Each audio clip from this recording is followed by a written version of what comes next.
মাগুরায় নির্যাতনের শিকার শিশুটি মারা গেছে। ইন্না লিল্লাহি ওয়া ইন্না ইলাইহি রাজিউন। প্রধান উপদেষ্টা গভীর শোক প্রকাশ করেছেন।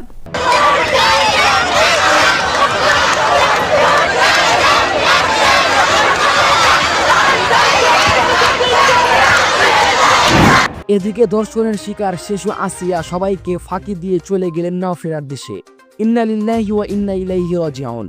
কিন্তু এই শিশু আসিয়ার আসামিদের কঠিন শাস্তির দাবি জানিয়েছেন দেশের মেগাস্টার শাকিব খান। আপনারা একটা মানুষও, আমি লাস্ট কয়েকদিন ধরে আপনাদের সাথে দেখা হচ্ছে, কেউ ধর্ষণ নিয়ে কথা বলছেন না। সেই তালিকায় রয়েছেন ঢাকায় মেগাস্টার শাকিব খান। রোববার দুপুরে এক ফেসবুক পোস্টে স্পষ্ট বিচার চাইলেন সেই ভুক্তভোগী শিশুটির জন্য। হ্যাশট্যাগে শিশুটির নাম উল্লেখ করে শাকিব খান লেখেন, "We want justice." মেগাস্টারের কাছ থেকে এমন প্রতিবাদ পেয়ে অনুরাগীরাও বেশ খুশি। স্বাধীন বাংলাদেশ সবসময় বলি, সেই স্বাধীন বাংলাদেশটা কোথায়, যেখানে আমরা নারীরা শিশুরা সেফ না। আমরা যদি সেফভাবে চলাফেরা না করতে পারি, আমরা কখনো প্রতিবাদে আসিনি বা আমরা রাস্তায় নামি নেই। আমরা নিজেরা কাজ করেছি, নিজেদের মতন থাকছি, কিন্তু আমরা এতটা আতঙ্কে এখন যে আমাদের রাস্তার নামতে আমরা বাধ্য হয়েছি। কিন্তু আমরা রাস্তায় বেরোতে পারতাম, বাট এখন হচ্ছে আমরা মেয়েরা ওদের মেয়ে হিসেবে জন্মগ্রহণ করে কলঙ্ক মনে হচ্ছে যে বাংলাদেশের মতো একটা জায়গায় মেয়ে হিসেবে কেন জন্মালাম। আমাদের এখন এই একটাই প্রশ্ন। এছাড়াও এই শিশু আসিয়ার দর্শনকারীদের সরাসরি ফাঁসির দাবিতে এবার উত্তাল ঢাকার রাজপথ।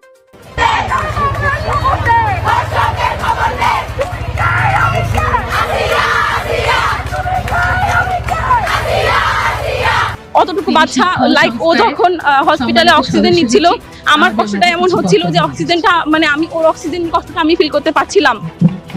এটা খুবই হৃদয় বিদারক।